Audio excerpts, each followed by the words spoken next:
नमस्कार दोस्तों, आपका स्वागत है हमारे यूट्यूब चैनल जिसका नाम है BEd class bye Anand Raj.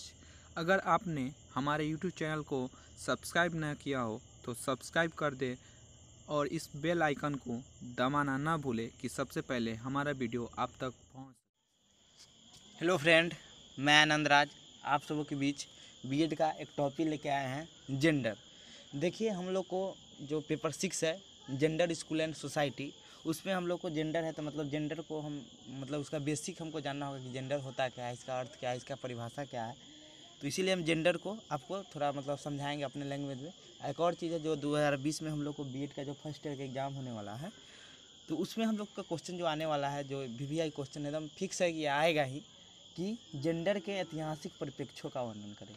मतलब जेंडर के जो पहले मतलब जेंडर की स्थिति क्या थी, प्राचीन समय में, मध्यकालीन समय में क्या स्थिति थी, और आधुनिक या वर्तमान समय में क्या स्थिति है। मतलब ऐतिहासिक परिप्रेक्ष्य का वर्णन करना है। लेकिन यहाँ पर हम लोग को जानना होगा कि जेंडर क्या होता है, ये इसे मतलब इसका अर्थ क्या होता है।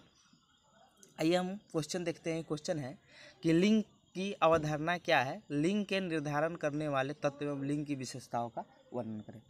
आइए हम देखते हैं इसका इंट्रोडक्शन क्या है।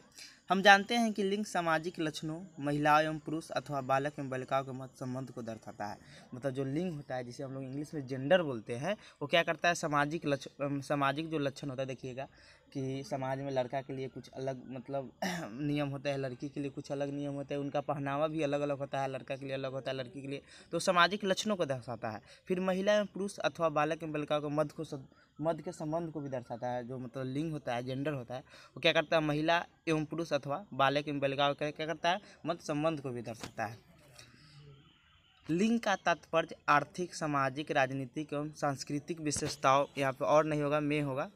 यहाँ पर जो है, यहाँ पे और नहीं होगा, यहाँ पे में होगा, में होगा यहाँ पे।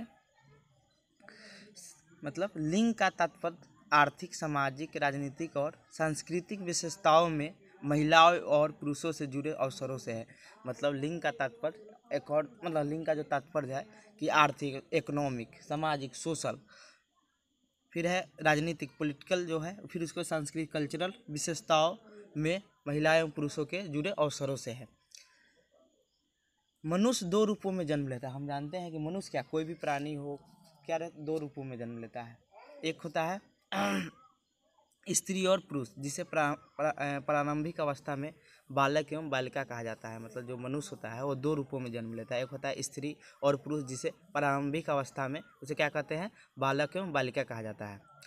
बालक तथा बालिकाओं के शारीरिक संरचना के साथ साथ दोनों के रुचि, अभिरुचि तथा क्रियाकलापों में भिन्नता पाई जाती है। देखिए, बालक एवं बालिकाओं का जो होता है, शारीरिक संरचना में भी अंतर पाया जाता है। जो उसका रिप्रोडक्टिव जो जनन अंग होता है, उसमें भी भिन्नता पाई जाती है। उसकी रुचियाँ भी होती है, अलग होती है। उसकी अभिवृत्तियाँ भी अलग होती है। लड़का का अलग रुचि होता है, लड़की का अलग रुचि होता है। फिर उसके बाद क्या है, क्रियाकलाप, मतलब काम करने का भी जो अथी होता है, लड़का और लड़की का अलग अलग होता है। तो वही बताया गया है कि बालक तथा बालिकाओं के शारीरिक संरचना, मतलब फिजिकल जो उसका स्ट्रक्चर होता है, उसमें भी अंतर होता है, तथा साथ साथ दोनों की रुचियों, अभिवृत्तियों तथा क्रियाकलापों में भी भिन्नता पाई जाती है। लिंग विस्तृत सामाजिक तथा सांस्कृतिक प्रसंगों का एक भाग है। जो लिंग है, जिसे जेंडर बोलते हैं, मतलब विस्तृत मतलब सामाजिक एवं सांस्कृतिक प्रसंगों का क्या है, एक भाग है। सामाजिक एवं सांस्कृतिक विश्लेषण से संबंधित अन्य महत्वपूर्ण मापदंड, वर्ग, जाति, निर्धनता स्तर, जातीय समूहता, आयु इसमें शामिल होता है। जो सामाजिक एवं सांस्कृतिक विश्लेषण से संबंधित अन्य महत्वपूर्ण मापदंड में ये सब शामिल होता है जेंडर में। आइए अब देखते हैं कि लिंग का अर्थ एवं परिभाषा, meaning and definition of gender.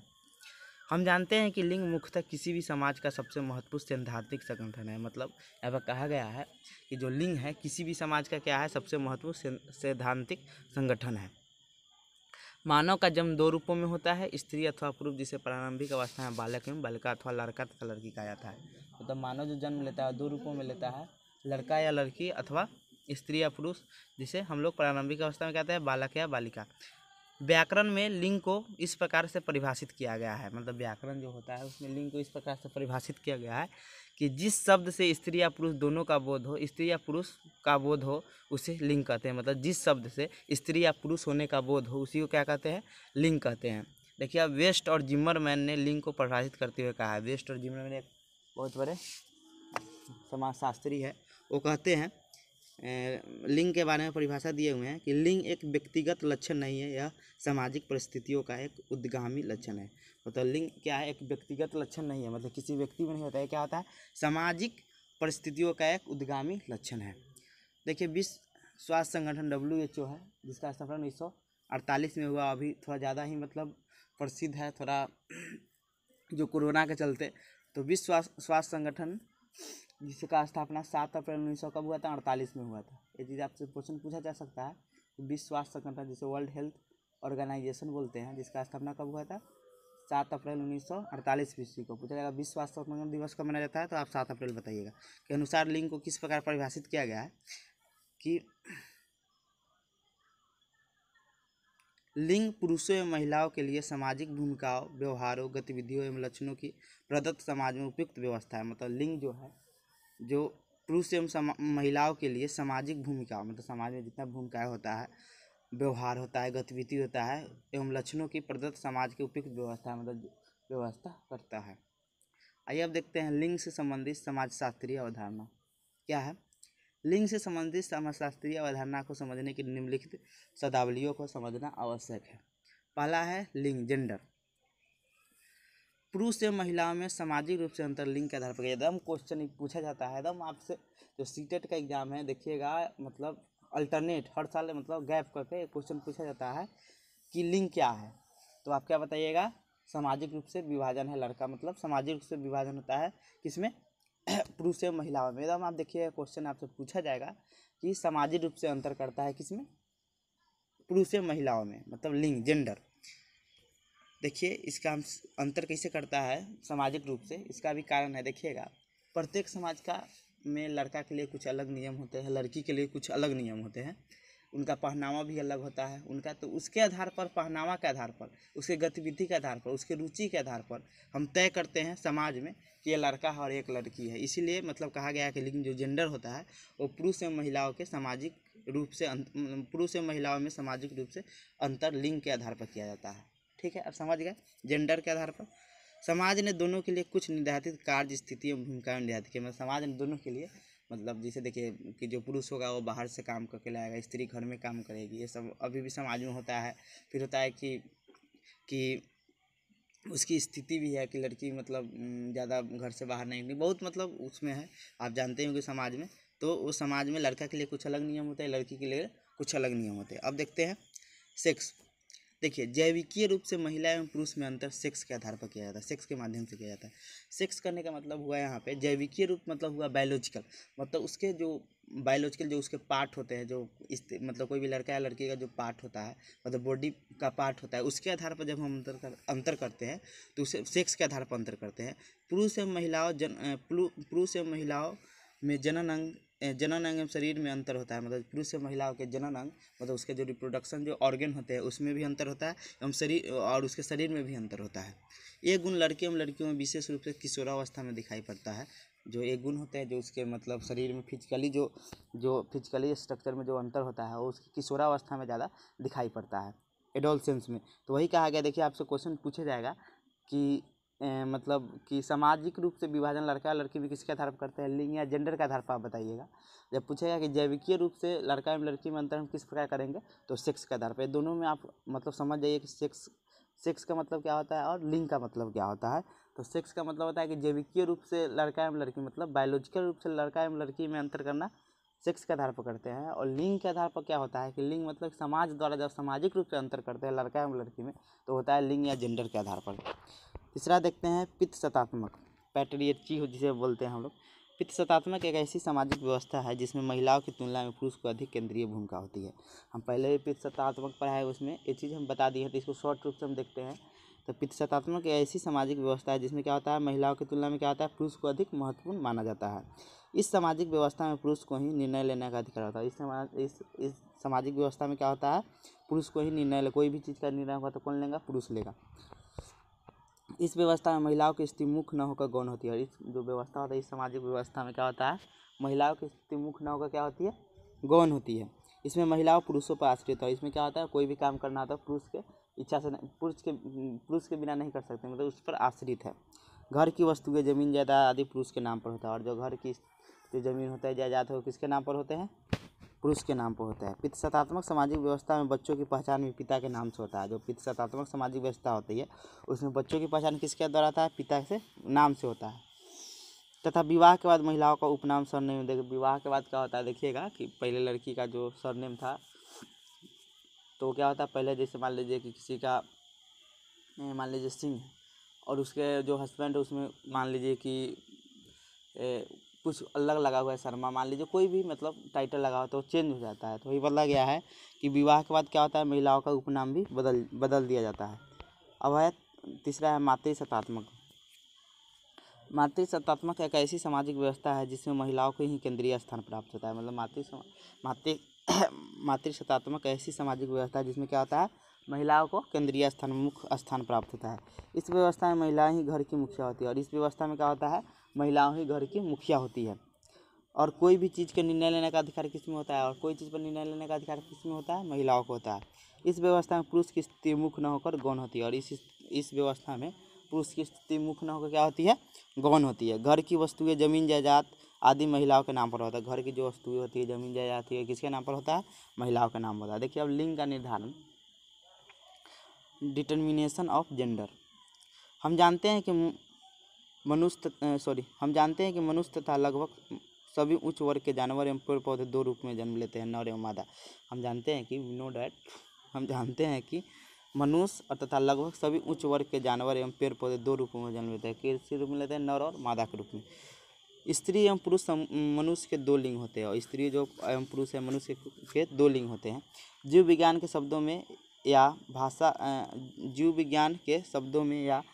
भाषा में क्रोमोसोम या गुणसूत्र मनुष्य के सभी गुणों के अलावा उसके लिंग के लिए उत्तरदायी होता है। देखिए जीव विज्ञान के शब्द में हम कह सकते हैं कि क्रोमोसोम या गुणसूत्र, क्रोमोसोम इंग्लिश होता है, गुणसूत्र क्या हुआ, हिंदी हुआ, मनुष्य के सभी गुणों के लिए, मतलब जितना भी मनुष्य एक्टिविटी करता है, कोई भी मतलब उसका जो एक्टिविटी होता है उसके लिए और उसके लिंग के लिए कौन जिम्मेदार होता है, क्रोमोसोम या गुणसूत्र जिम्मेदार होता है। स्त्री के अंदर समान लिंग गुणसूत्र पाए। देखिए यहाँ पर हम एक चीज़ छोड़ दिए हैं, देखिए मनुष्य में 46 गुणसूत्र या क्रोमोसोम पाया जाता है, यानी 23 जोड़े पाए जाते हैं, जिसमें जो 22 जो होता है पुरुष और महिला में समान होता है, जिसे हम लोग ऑटोसोम बोलते हैं, अलिंगी गुणसूत्र बोलते हैं। और 2 होता है एक जोड़ा जिसे बोलते हैं, मतलब 22 होता है, जिसमें 22 जिसमें होता है तो उसमें होता है कि जैसे 22 हो गया, 22 जोड़ा ये दोनों समान होता है, स्त्री और पुरुष दोनों में। लेकिन जो एक जोड़ा होता है जिसे हम लिंग गुणसूत्र सेक्स क्रोमोसोम बोलते हैं, तो दोनों में अलग अलग होता है। जैसे महिला में होता है एक सेक्स क्रोमोसोम पाया जाता है और पुरुष में पाया जाता है XY। तो वही बोला गया है कि स्त्री के अंदर समान लिंग गुण पाए जाते हैं, जिसे हम XX के नाम से जानते हैं। मतलब स्त्री के अंदर समान लिंग गुणसूत्र मतलब सेक्स क्रोमोसोम पाए जाते हैं, जिसे हम XX के नाम से जानते हैं। जैसे मान लीजिए, देखिए क्या पाया जाता है, हम थोड़ा समझा देते हैं। देखिए मान लीजिए ये स्त्री हुआ, ये पुरुष हुआ, ठीक है। इसमें पाया जाता है 22 + XX और इसमें पाया जाता है मतलब 22 जोड़ा यहाँ पे होगा, 22 जोड़ा। इसमें पाया जाता है 22 जोड़ा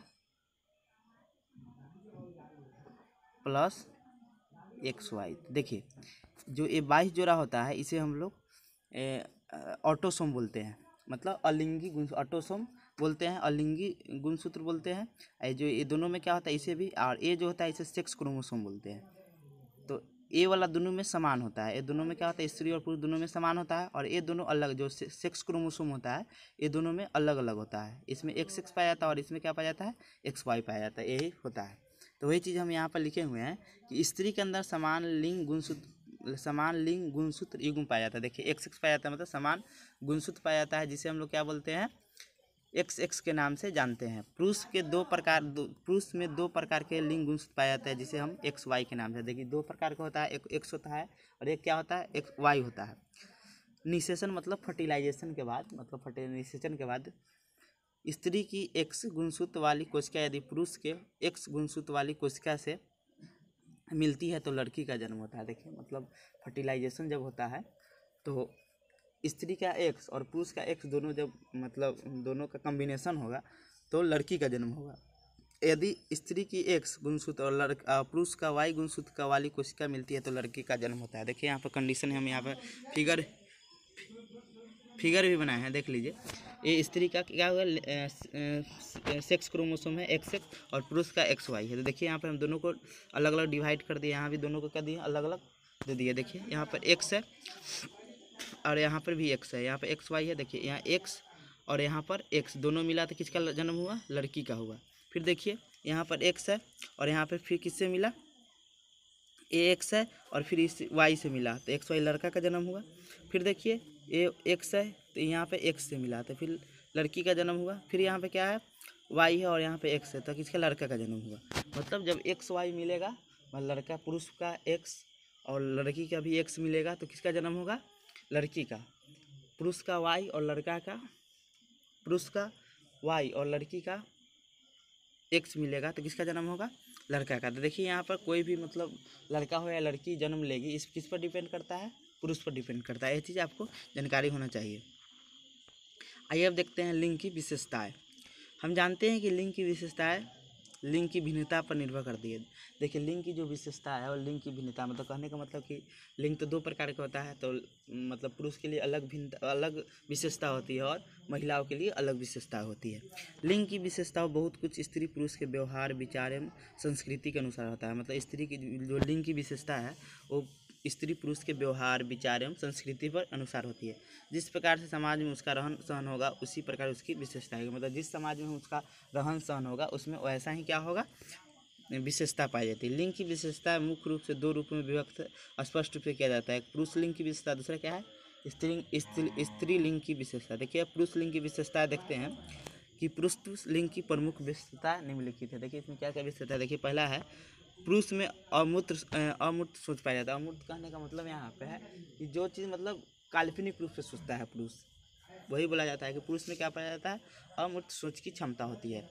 दूसरा है, पुरुष किसी भी कार्य के प्रति अधिक सक्रिय होता है। मतलब जो पुरुष होता है वो किसी भी कार्य के प्रति क्या होता है, अधिक एक्टिव होता है, अधिक सक्रिय होता है। तीसरा है, पुरुष में सशक्त प्यार निहित होता है। देखिए पुरुष में होता है सशक्त, मतलब बहुत मतलब क्या उसको बोल सकते हैं कि सशक्त प्यार निहित होता है। तीसरा है, पुरुष में चिंतन एवं साहस जैसे गुण होते हैं। पुरुष में क्या होता है, चिंतन, थिंकिंग एवं साहस जैसे गुण होते हैं। पाँचवा है, पुरुष में रचनात्मक या सृजनात्मक की भावना होती है। जो पुरुष होता है उसमें क्या, क्रिएटिव की भावना होती है।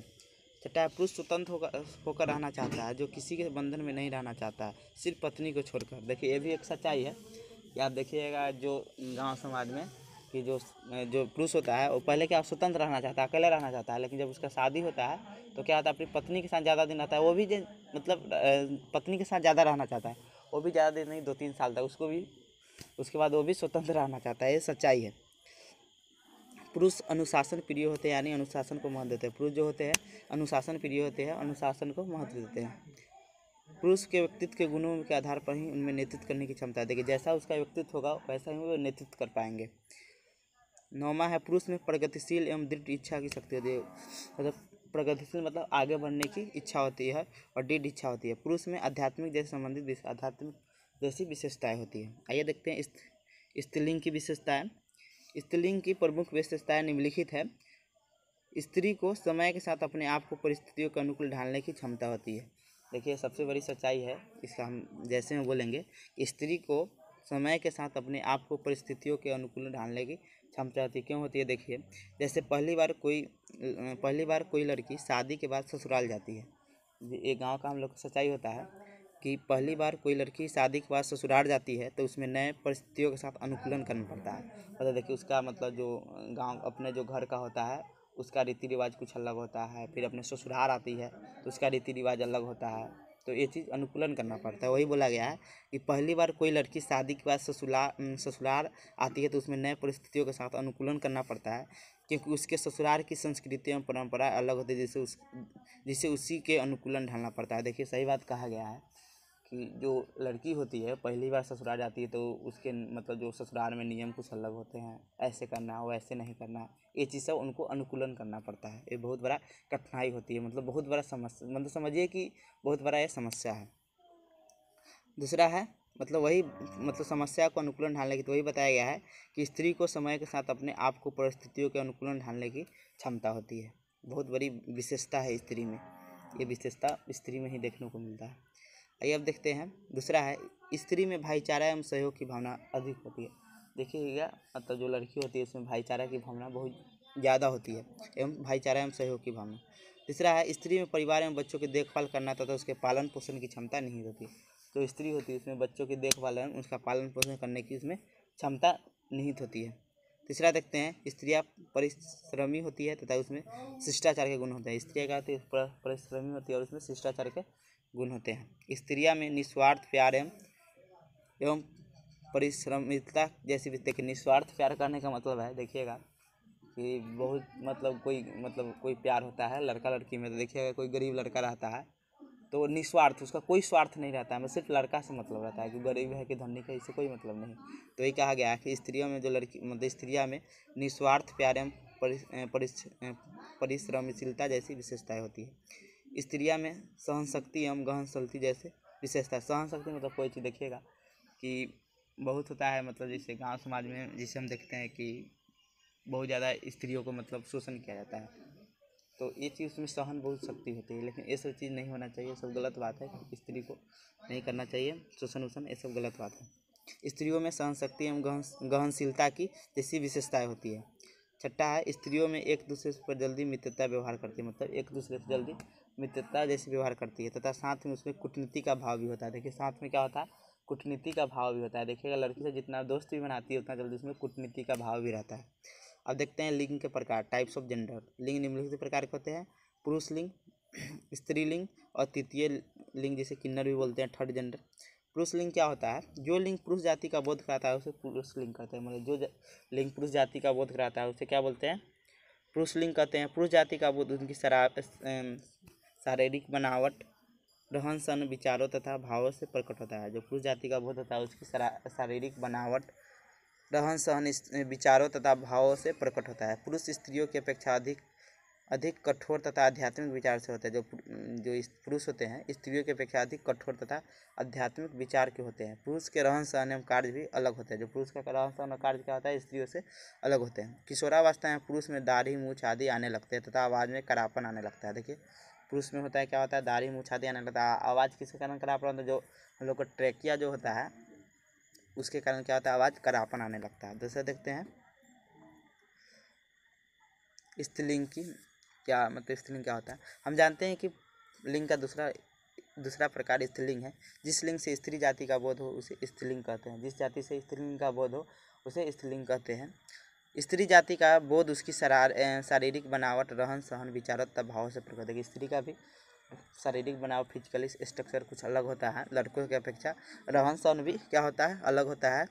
विचारों तथा भाव भी अलग प्रकट होता है। स्त्रियों का स्वभाव विचार पुरुष की तुलना में कोमल होता है। देखिए स्त्रियों का विचार क्या होता है, स्त्रियों का जो स्वभाव होता है, विचार होता है, पुरुषों की तुलना में क्या होता है, कोमल होता है। स्त्री किशोरावस्था तक पहुँचते हुए तो उसमें अनेक शारीरिक परिवर्तन आते हैं। मतलब जो स्त्री होती है, जो लड़की होती है, किशोरावस्था तक पहुँचते हुए तो उसमें अनेक शारीरिक परिवर्तन होते हैं। फिजिकली क्या होता है, चेंज आता है, फिजिकली स्ट्रक्चर में उसके चेंज आता है। जैसे स्त्रियों की आवाज़ मधुर एवं सुरीली होती है, मतलब परिवर्तन आता है। तथा स्त्रियों की क्या होती है, आवाज़ मधुर एवं सुरीली होती है। मतलब जो उसका जो पिच होता है वो क्या होता है, मोटा होने के कारण उसका आवाज़ क्या हो जाता है, मधुर एवं सुरीली होती है। उसका रहन सहन तथा वेशभूषा भी अलग होता है। मतलब लड़की का क्या होता है, रहन सहन वेशभूषा भी अलग होता है। स्त्रियाँ स्वभाव से लज्जाशील तथा दयालु होती है। स्त्रियाँ जो क्या होती है, स्वभाव से लज्जाशील एवं दयालु होती है। स्त्रियाँ भौतिकवादी विचारों एवं पश्चिमी सभ्यता को अधिक महत्व देती है। एकदम सही बात है, जो वर्तमान समय में ये चीज़ देखने को मिलता है कि जो लड़कियां होती है, स्त्रियां होती है, भौतिकवादी विचारों तथा पश्चिमी सभ्यता को अधिक महत्व देती है। एक चीज़ सही कहा गया है कि देखिएगा कि लड़का के पास ज़्यादा पैसा होता है तो उसके मतलब कपड़ा की साइज़ बढ़ जाता है, और लड़की के जो ये फैक्ट भी है कि लड़के के पास ज़्यादा पैसा होता है तो उसका जो रहन सहन मतलब कपड़ा का साइज़ बढ़ जाता है, और लड़की के पास ज़्यादा पैसा होता है उसका मतलब कपड़ा का साइज़ घट जाता है। एकदम ये फैक्ट है। वही चीज़ कहा गया है कि स्त्रियां भौतिकवादी विचारों या पश्चिमी सभ्यता को अधिक महत्व देती है। तीसरा है तृतीय लिंग, थर्ड जेंडर। इसके अंतर्गत ऐसे व्यक्ति आते हैं जो न तो पूर्ण रूप से पुरुष होते हैं और न ही पूर्ण रूप से स्त्री होती है। मतलब इसमें ऐसे मतलब लिंग मतलब ऐसे व्यक्ति आते हैं जो न तो पूर्ण रूप से क्या है, पुरुष है, और न ही पूर्ण रूप से क्या है, स्त्री है, इनका एक अपना अलग समाज होता है। इस लिंग में इनका क्या होता है, एक अलग समाज होता है। इस लिंग में क्या होता है, संतानों प्राप्ति की क्षमता नहीं होती, मतलब संतान उत्पन्न करने की क्या होती है, क्षमता नहीं होती है इस लिंग में। इस लिंग को द्विआधारी लिंग भी कहते हैं। इस लिंग को क्या बोलते हैं, द्विआधारी लिंग कहते हैं। वर्तमान समय में इसे भी समान लोगों की तरह सभी अधिकार प्रदान है। इसे भी क्या है, समान लोगों की तरह सभी अधिकार प्रदान है। अब निष्कर्ष कंक्लूजन देखते हैं। उपयुक्त विवेचना के आधार पर यह स्पष्ट होता है कि लिंग मुख्य रूप से पुरुष एवं स्त्रियों के रूप में होता है। मतलब जो लिंग होता है वो दो रूप में होता है, एक स्त्री एवं पुरुष के रूप में। समाज भी अधिकांशतः पुरुष एवं स्त्री को ही मान्यता देता है। मतलब समाज जो होता है वह स्त्री एवं पुरुष को ही क्या देता है, मान्यता देता है, क्योंकि इन लिंगों के लोगों की संख्या ज़्यादा है। क्योंकि इन लिंगों के लोगों की क्या है, संख्या ज़्यादा है। वर्तमान समय में प्रशासन या सरकार द्वारा सभी लिंगों को समान अधिकार प्रदान किया गया। वर्तमान समय में सरकार या संविधान द्वारा क्या है, सभी लिंगों को समान अधिकार प्रदान किया गया है, समता का अधिकार।